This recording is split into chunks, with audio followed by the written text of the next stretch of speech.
श्री तारतम सागर श्री श्रृंगार ग्रंथ को 12 पढ़ करना। खबे कंथ मुखार बिंद शोभा समूह मंगलाचरण। मुख मेरे महबूब का रंगा अति उजला गुलाल। क्यों कहूं सालू की नाजुकी नूर तजली नूर जमाला। बाएं मेरे मासुक की प्यारी लगे मेरे रुआ। हका हुकुमा यूं कहा होता सो वहीं जाने कहूं। अंग रंग सालू की सुबान की सकलाई उजला गौरा। नाम सुनता इन अंग के जीवरा न होता चुरा चुरा। ये छवि अंग रस के जोता अंग हक मुराता। एक निमे आवे क्यों करा जो कई अमरद सुराता। हमें देत दो खूबियां रो देख देख होए खुशाला। जो नेका आवे अरस की लजता तो रोम रोम लगे रुआ भाला। खबे मचे कोनिया और कलाइया काढ़ना। पहुंचे हथेली अंगूरी नूर क्यों कहूं नखना। जो नखन की क्यों कहूं अवकाश रयो भराए। तामे जो नखन की नेरे चलिया जाए। ज्यो ज्यो हाथ की अंगूरी होत है चलवना। त्यों त्यों नख जोत आकाश में नेरे चीर चली रोशना। एक अंग जो निराकिए तो निकस जाए उमारा। एक अंग वर्णन हो वहीं तो ये स्वरूप वर्णन क्यों कारा। अति गौर हस्त कमला अति नरम अति सलूका। ये हस्त सकलाई देख के जीवरा होत नहीं तुक तुका। काढ़े कलाई कोनिया इन अंग रंग सलूका। फिर मचे कभी लग देखिए रो क्यों ना वो बुक भूका। ये अंग सारे रस भरे सब संदो संद इसका। सौर किए जोरा उड़े अरस अंग वायदता का। जोरा न समझे अरस को ना सौर करे वायदाता। रुए भूल गई लाद ल जाता ना सुधरई निसबाता। चौपाई 13 मंगलाचरण तमाम। अब कहूं कंठ शोभा मुख की और इसका सब अंगा। आशिका दिल छवि चुबारई मासुक रूप रस रंगा। ये जो कोमलता कंठ की क्यों कहूं चकलाई गौरा। नेक कया जात ख्वाब में जो अके दिया सौरा। गौर केती वो मुख से सो देख के अंग इतका। ये जुबा दृष्ट इत फना की शोभा क्यों कहे कंत बका। कंत गौर के सुख दे वही जो कछु खोले रुआ नजारा। सो होता कके ओक में जिनने करी नजिक फजरा। ये जो लजत लाड़ की शोभी हुई आता जाना। जिन सबते बेसक कहीं ताए क्यों न आवे लजत तना। ना तो बेसक जब निसबाता तब रुआ क्यों करे फरमोसा। ये दिया जो सुपन की छिन में उड़ावे अकजोसा। ये जो देखो सौर करके भयाड़ी अक आमारा। ना तो बल करते धन बेसका। ये दिया ख्वाब रहे क्यों कारा। प्रीत रीत इसक की इसके से जसनेहा। निसदीन बरसत इसका नकसिक बीजे सब देहा। पौबरी कूती पल पापना मुस्कत लवने निलवाता। इन बिद तब मुख निराकिए तब खुले हृदय के पाता। सब भवन एक पात की श्रवण गाल मुस्काता। लाल अधुर मुख नासिका जानो गौर हरो त्यों सता। हाथ पाँव पेट हैड़ा कंधहार भूख न बस्तारा। ये सवांगा कके मुसकता और नाचत मिलकारा। बल बल जाऊं मुख कके शोभा अति सुंदरा। ये छवि हृदय तो आवही जो रुआओं में जा जागे अंदर अगमुख सबीर देमिने जो आवे अंत स कराना तिन बेली लजत लाद की आवे अरस के अंग तना गौर मुख लाल अधुरा ये जो सलकी शोभिता या जुआ तो के सके जो कोई होए निमुनाइता कह जाए न गौर गलस्थल और अधुरा लाल का मुख सकलाए आका की सब रस परे नुरई सका लाल जुबा दंत अधुरा हरौती गौरांसता जब बात न नजरों देखिए तब रुआ सुख पावत अधुरा हरौती बीच में क्यों कहूँ लांक सलोका ये अदरद मोय होता है दिल देख न होता भूख भूखा दो छेद्र तकलाई नासिका गौर रंग उजाला तिलक नीला तो कई रंगों नए नए देखत माए पल्ला नई नरस बरे रंगीले संचल चपल बरे सरमा ये अरबाई जाने अरस की जो मेरम बकारम्मा नेत्रानिया अति तीखिया जो मेरम बकारम्मा नेत्रानिया अति तीखिया रसई सक बरे पुराना एक तेज न रुआ उपरा ताय सागत निसदीना श्याम श्वेत बहु लवने नेत्र गौर गिर दबाए श्याव पुतली बित श्वेत में जंग जोर करत सदाए शोभा धरत तो श्रवनो मोती उजल बित लाल ए मुकरुआ जब देखई बल बल जाऊं तिन हाल प्यारी बातें करे जब आशिक हे ते सुनत हक काना क्यों कौन सुख तिन रुआ के जो प्यार कर सुने सुबान रो बात करे एक कसो हक देत पड़ उतर चार कुर्बान जाऊं अकादि की जासो हक करे यूं प्यार ये सभी अंग रस के जो अंग रस मुराता एक में आवे क्यों करा जो कई अमराध चुराता कांद के तपेत पगरी इतली करु परंगा हाय हाय जोर ना उड़े के ते अरत रे मानी अंगा पाग शोभित सिरहा के बनी हक दिल चाहेला सोई न जुआ क्यों के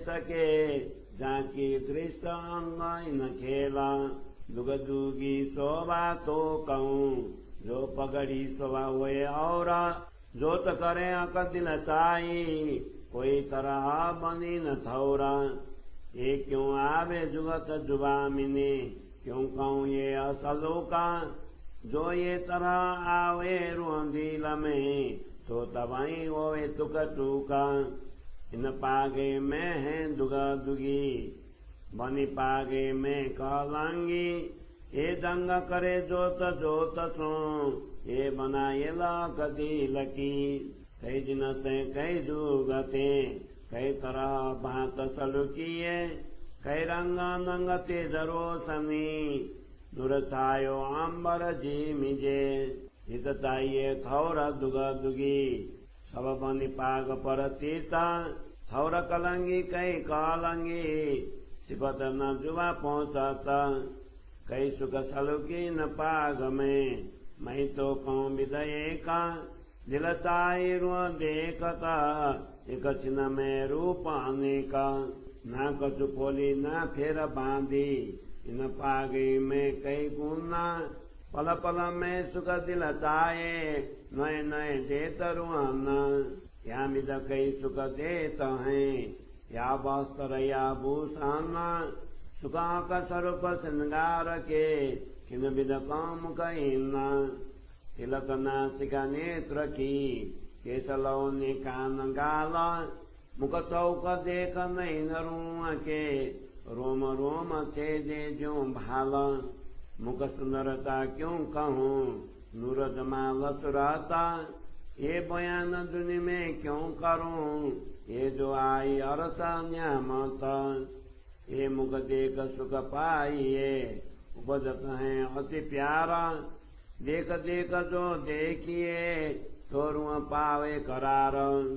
जो देखो मुख सुखी, तो चुबर। श्री तारतम सागर श्री श्रृंगार ग्रंथ 12 प्रकरण हवे कंठ मुखारविंद शोभा समूह मंगलाचरण को हिंदी सरल अर्थ। मेरे प्रियतम धनी का मुखारविंद अत्यंत उज्ज्वल तथा लालिमा युक्त है। इसकी कोमल आकृति तथा अलौकिक प्रकाश की शोभा शब्दों के द्वारा कैसे व्यक्त करूं। प्रियतम धनी की भुजाएं मेरी आत्मा को अतिशय प्रिय लगती हैं। उनका आदेश ही मुझसे यह वर्णन करवा रहा है। वास्तव में श्री राजा जी के इन संपूर्ण अंगों की शोभा को भी वही जानता है। श्री राजा जी के अंगों की छवि तथा वर्ण अत्यंत सुंदर, उज्ज्वल एवं गौर हैं। इन अंगों का वर्णन सुनकर भी यह जीव खंदसा नहीं होता है। यह अनुपम छवि तथा उज्ज्वलता का श्री राजा जी के चिन्मय स्वरूप की है। श्री राजा जी का किशोर स्वरूप शब्दों के द्वारा कैसे व्यक्त हो सकता है। श्री राजा जी के दोनों स्कंद प्रदेश अत्यंत शोभायुक्त हैं। उन्हें देखकर यह आत्मा अति प्रसन्नता का अनुभव करती है। यदि परम धाम का आनंद लेश मात्र भी प्राप्त हो जाए तो आत्मा के रोम रोम में ये अंग समाहित हो जाते हैं। श्री राजा जी के दोनों स्कंद प्रदेश, भुजाएं, मत्स्य कोनियां, कलाइयां, कांडे, पहुंचे, हथेलियां, अंगुलियां तथा नख आदि की देदीप्यमान आभा किन शब्दों में व्यक्त की जाए। इन नखों की ज्योति का वर्णन भी कैसे किया जाए। यह तो पूरे आकाश में व्याप्त हैं। इतना ही नहीं, इनकी ज्योति आकाश में चलती हुई नहरों की भांति दिखाई देती हैं। श्री राजा जी जैसे ही अपने हाथ की अंगुलियां चलाते हैं, उसी प्रकार उनके नखों की ज्योति नहरों की भांति पूरे आकाश को चिरती हुई चली जाती हैं। इस प्रकार श्री राजा जी के एक ही अंग का दर्शन करने लगे तो पूरा जीवन ही व्यतीत हो सकता है। जब एक अंग का भी वर्णन नहीं हो सकता है तो संपूर्ण स्वरूप का वर्णन कैसे संभव है। श्री राजा जी के हस्तकमल अत्यंत सुकोमल तथा अति सुंदर छवि युक्त हैं। इन कर कमलों की शोभा देखकर यह जीव टुकड़े टुकड़े क्यों नहीं हो जाता है। इन हस्तकमलों की कलाइयों, कांडे तथा कोहनियों के गौर वर्ण की सुंदरता एवं सुकोमलता को देखकर पुनः भुज प्रदेश तथा स्कंद प्रदेश को देखते हैं तो वह जीव टुकड़े टुकड़े क्यों नहीं हो जाता। श्री राजा जी के ये सभी अंग आनंद रस से परिपूर्ण हैं। इनके नस नस में प्रेम भरा हुआ है।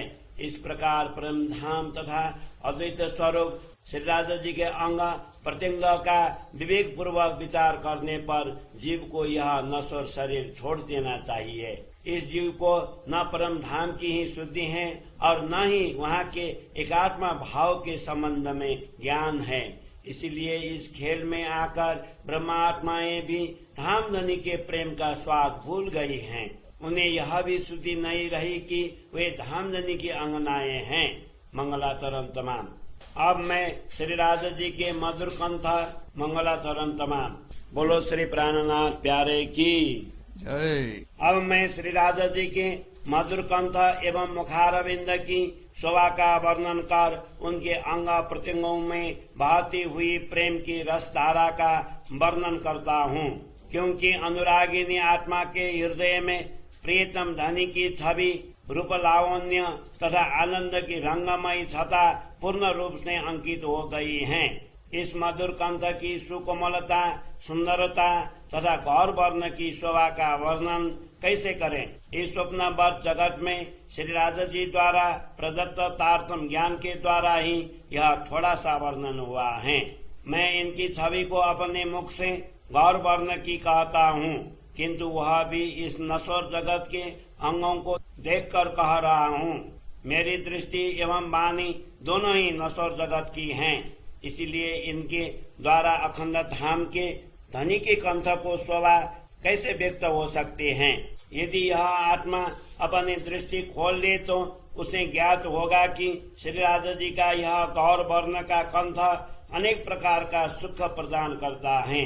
वस्तुतः श्री राजा जी के आदेश से ही आत्मा दृष्टि खुलेंगी, क्योंकि उन्होंने ही ज्ञान के प्रभात को निकट ला दिया है।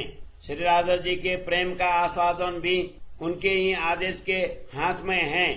जिस संबंध के द्वारा धामधनी ने मेरे संपूर्ण संदेहों का निवारण कर दिया है, उस आत्मा को अब उनके प्रेम का स्वाद क्यों प्राप्त नहीं होगा। जब धामधनी के साथ हमारा संबंध होने में कोई संदेह ही नहीं है, तो आत्मा में अभी भी भ्रांति क्यों रही है। अन्यथा श्री राजा जी का आवेश तो इस स्वप्न की देह को क्षण मात्र में ही उड़ा सकता है। जागृत बुद्धि के द्वारा विवेक पूर्वक देखें तो ज्ञात होगा कि श्री राजा जी के आदेश के द्वारा ही अभी तक शरीर का यह आवरण टिका हुआ है, अथवा अन्यथा धामधनी का आवेश प्राप्त होते ही यह नश्वर तन तत्काल उड़ जाता। धामधनी के प्रेम प्रीति की रीति ही इस प्रकार की है कि इस प्रेम में सहज स्नेह है। जब अहिर्निश प्रेम की वर्षा होने लगेंगी, तब नख से लेकर शिखा पर्यंत यह संपूर्ण शरीर में प्रेम में ही ओतप्रोत हो जाएगा। श्री राजा जी के भौहें, प्रकृति, पलकें, मंद मुस्कान, ललाट तथा उसके ऊपर के केशों की पंक्ति लवने सहित श्री राजा जी के संपूर्ण मुखमंडल की शोभा का दर्शन करने पर हृदय के पथ अवश्य खुल जाएंगे। श्री राजा जी की यह अनुपम छवि ही ऐसे नूतनता युक्त है कि उसके श्रवण अंग तथा कपोल आदि भी मुस्कुराते हुए दिखाई देते हैं। इतना ही नहीं, लालिमा युक्त अधरस्थ मुख कमल, नासिका तथा गौर वर्ण चिबुक थोड़ी तो सर्वदा हंसते हुए दिखाई देते हैं। उनके हाथ, पांव, उदर, हृदय, कंठ तथा हार आदि आभूषण एवं वस्त्र आदि सभी अंग प्रत्यंगों से मिलकर मुस्कान करते हुए नाच रहे दिखाई देते हैं। श्री राजा जी के ऐसे अति सुंदर मुखारविंद पर मैं स्वयं को समर्पित करता हूँ, किंतु यह छवि तभी हृदय में अंकित होंगी जब श्री राजा जी के आदेश के द्वारा यह आत्मा अंदर से जागृत हो जाएंगी। श्री राजा जी के मुखारविंद की अनुपम छवि जब हृदय में अंकित हो जाती है, उसी समय परम धाम में श्री राजा जी के अंगों के साथ ही पर आत्मा को प्रेम का स्वाद, लाज लज्जत भी मिलने लग जाता है। श्री राजा जी के मुखारविंद का गौर वर्ण तथा लालिमा युक्त अधरों की शोभा अद्वितीय है। यदि इसकी कोई उपमा होती तभी यह जिह्वा उसका वर्णन कर सकती। इसी प्रकार श्री राजा जी के गौर वर्ण युक्त कपोल, लालिमा युक्त अधरस्थ एवं अनुपम सौंदर्य युक्त मुखमंडल की शोभा शब्दों के द्वारा व्यक्त नहीं हो सकती। ये सभी अंग प्रेम से परिपूर्ण तथा अलौकिक प्रकाश युक्त हैं। श्री राजा जी की लालिमा युक्त जिह्वा, उज्जवल दंतावली, लाल अधरस्थ तथा सुंदर चिबुक गौर वर्ण के मुखारविंद पर मुस्कुराते हुए प्रतीत होते हैं। जब अंतर्दृष्टि से यह दिव्य शोभा को देखते हैं, तब आत्मा को परम आनंद अनुभव होता है। अधरस्थ तथा चिबुक के मध्य की गहराई अत्यंत सुंदर है। मुझे इस बात पर बड़ा आश्चर्य होता है कि इस अद्वितीय शोभा को देखकर भी यह हृदय टुकड़े टुकड़े नहीं हो रहा है। नासिका के दोनों छिद्र अत्यंत सुंदर हैं। गौर वर्ण की यह नासिका अति उज्ज्वल है। ललाट पर सुशोभित तिलक से अनेक रंगों की हवा झलकती है, मानो पल पल नवीनता आ रही हो। श्री राजा जी के